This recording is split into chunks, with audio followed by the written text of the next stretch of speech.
Good morning. मैं doctor Ravindra Kumar Sharma, सहायक आचार्य व्यवसाय प्रशासन, राजकीय स्नातकोत्तर महाविद्यालय बयाना, बीकॉम फर्स्ट ईयर के समस्त छात्र एवं छात्राओं।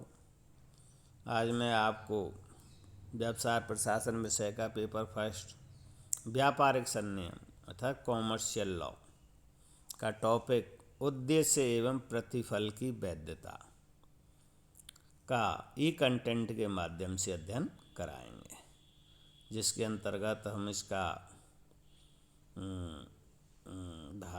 अनुबंध का अर्थ, इसका भारतीय अनुबंध नियम की धारा 10 के अनुसार अनुबंध की क्या उद्देश्य एवं प्रतिफल की वैधता है ना, और बिना प्रतिफल के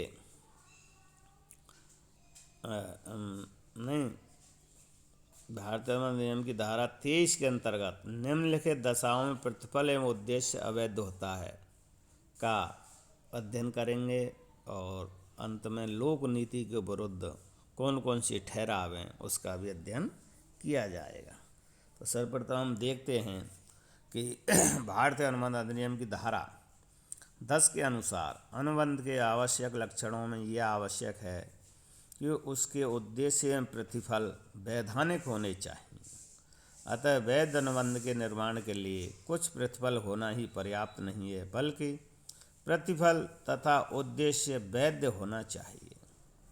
इसलिए भारतीय अनुबंध अधिनियम के अंतर्गत जिस ठहराव का उद्देश्य एवं प्रतिफल अवैधानिक होता है, वह ठहराव पूर्णतः व्यर्थ घोषित होता है।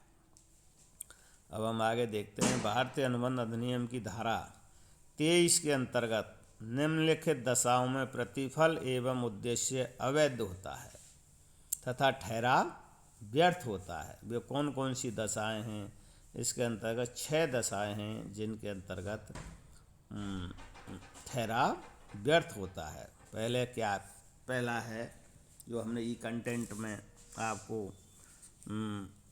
दिखा रखा है, यदि वह राजनियम द्वारा वर्जित है।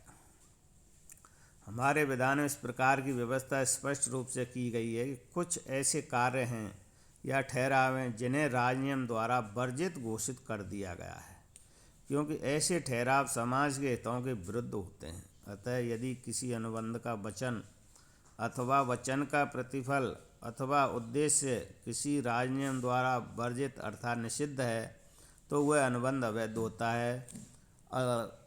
उसमें ये दशाएं कौन कौन सी हैं? अनुबंध में दिया गया वचन कानून या राजनियम द्वारा वर्जित हो। दूसरा, वचन ऐसे प्रतिफल के लिए हो जो राजनियम द्वारा वर्जित या निषिद्ध हो।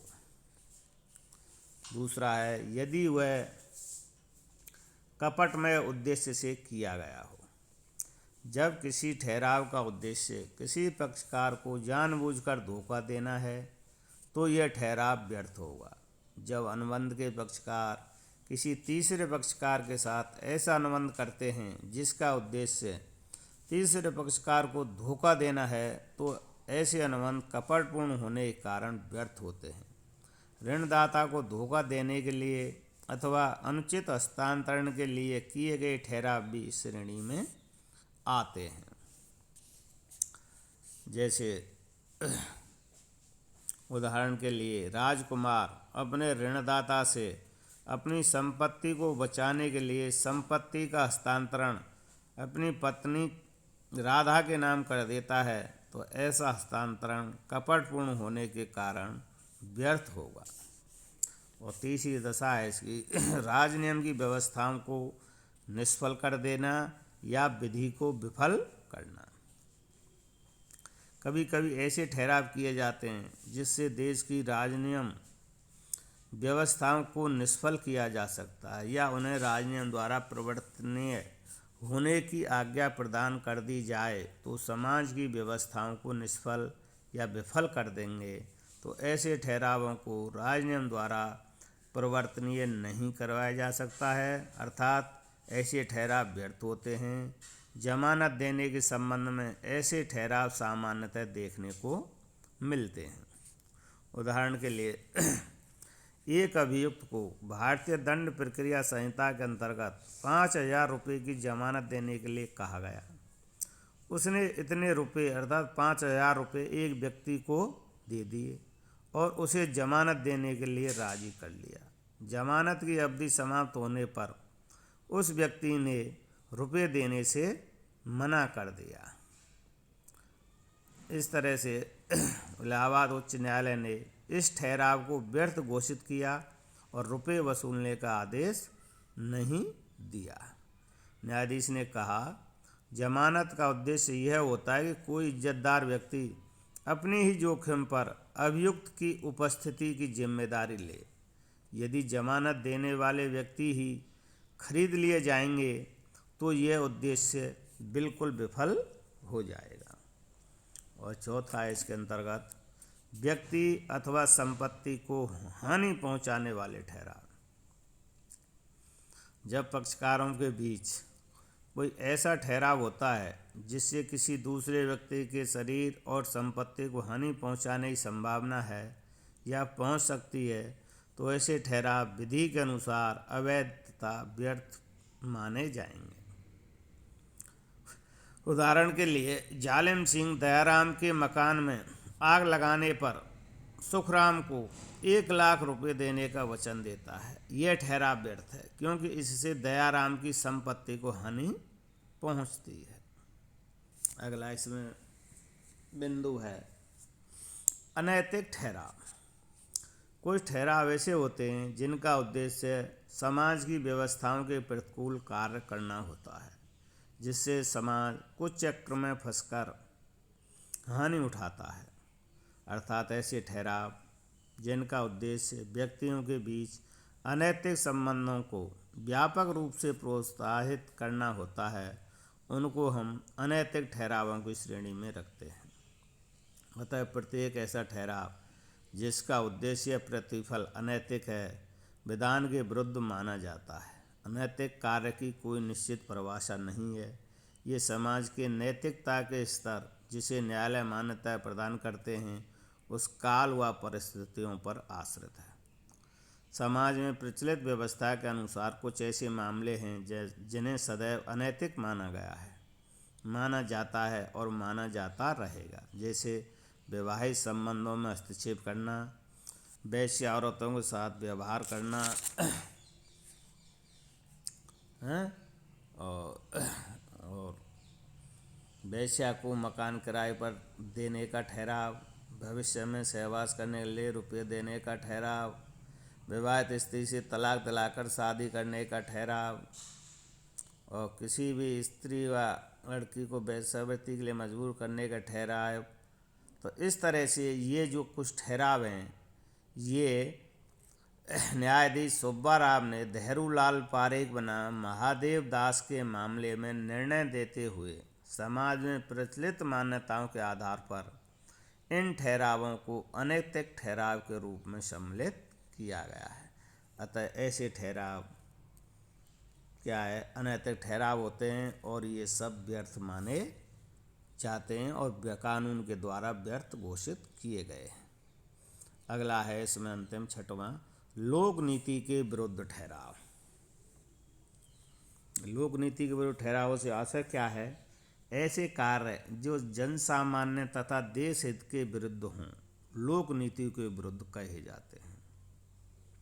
जैसे इसमें एक उदाहरण दें, अशोक अपना मकान नरेश को जुआ खेलने अथवा अवैध शराब बनाने के लिए किराए पर दे दे, तो ऐसा कार्य लोक नीति के विरुद्ध माने गए हैं।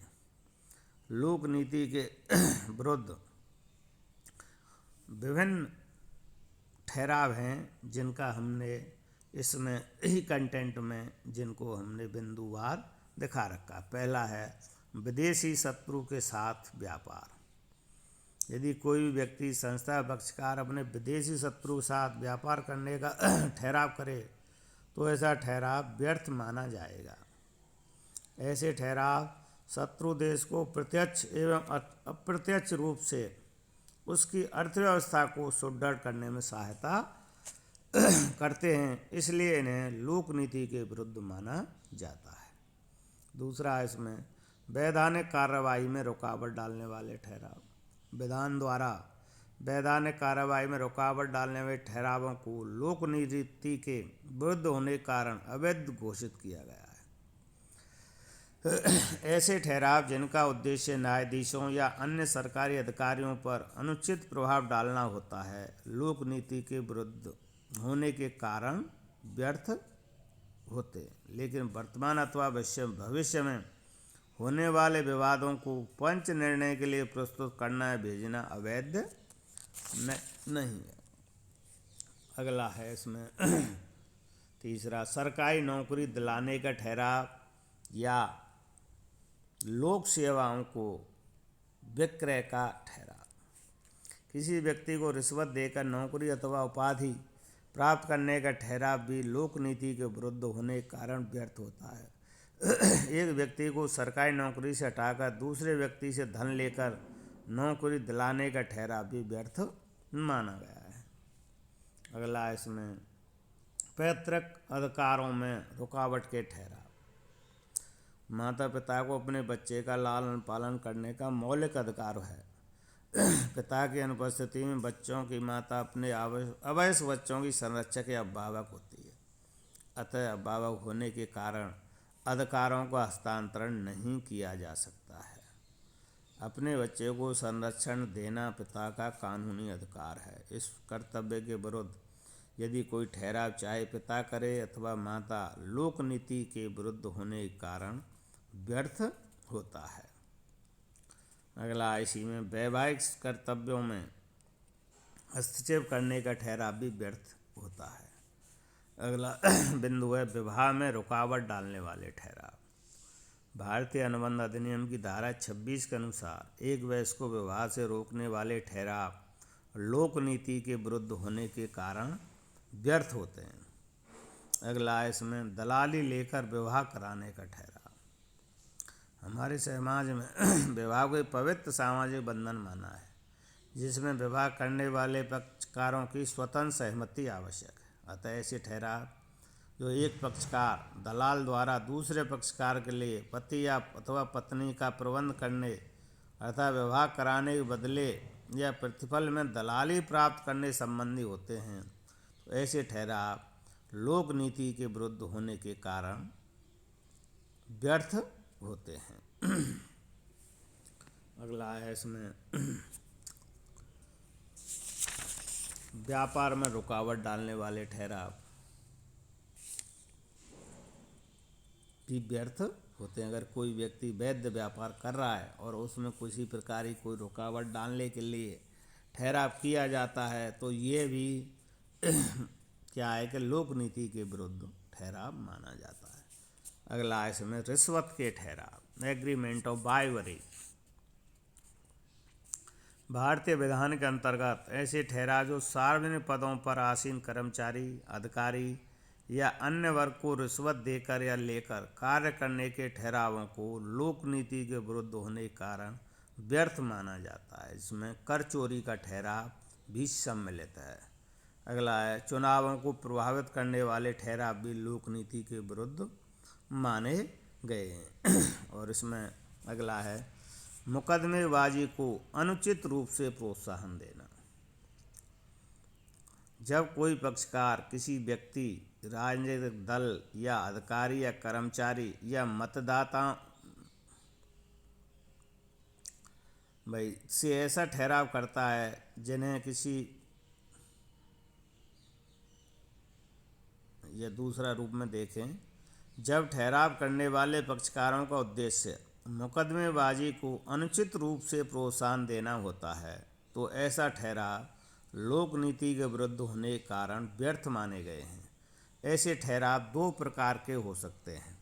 पहला है वाद पोषण, जिसको हम इंग्लिश में मेंटेनेंस कहते हैं। ये किस तरह से होता है? जब कोई भी पक्षकार या व्यक्ति बिना किसी अधिकार एवं हित के धन अथवा किसी अन्य प्रकार की सहायता देकर अथवा पक्षकार को मुकदमा करने अथवा चलाने अथवा मुकदमे में रक्षा करने के लिए प्रेरित करता है, तो इसे हम वाद पोषण कहते हैं। और दूसरा है इसी में वाद क्रय, मुकदमेबाजी को अनुचित रूप से प्रोत्साहन करने में वाद क्रय क्या होता है, चैम्पर्टी बोलते हैं इसको। ऐसे ठहराव जिनमें एक पक्षकार दूसरे पक्षकार को उसकी संपत्ति आदि वापस कराने में सहायता देता है और इसके बदले में बाद में प्राप्त संपत्ति में से वह कुछ हिस्सा लेने का ठहराव करता है, तो इसे वाद क्रय कहते हैं। इंग्लैंड में दोनों ही प्रकार के ठहरावों को व्यर्थ घोषित किया गया है, लेकिन भारत में ऐसे ठहराव उस समय तक व्यर्थ नहीं होते हैं जब तक कि व्यवहार स्पष्ट रूप से कठोर एवं अनुचित उद्देश्य से नहीं किया गया हो। इस तरह से अनावश्यक रूप से मुकदमेबाजी को प्रोत्साहित करने के ठहराव लोक नीति के विरुद्ध ठहराव माने जाते हैं और आज भारतीय समाज में इस तरह के ठहराव बहुत अधिक प्रचलन में हैं, अतः इन पर रोक लगनी चाहिए। प्रतिफल के बदले गवाही देने का ठहराव भी लोक नीति के विरुद्ध ठहरावों की श्रेणी में आता है। इस तरह से आज हमने उद्देश्य एवं प्रतिफल की वैधता के बारे में ये ई कंटेंट के माध्यम से अध्ययन किया। आज के लिए इतना ही, धन्यवाद।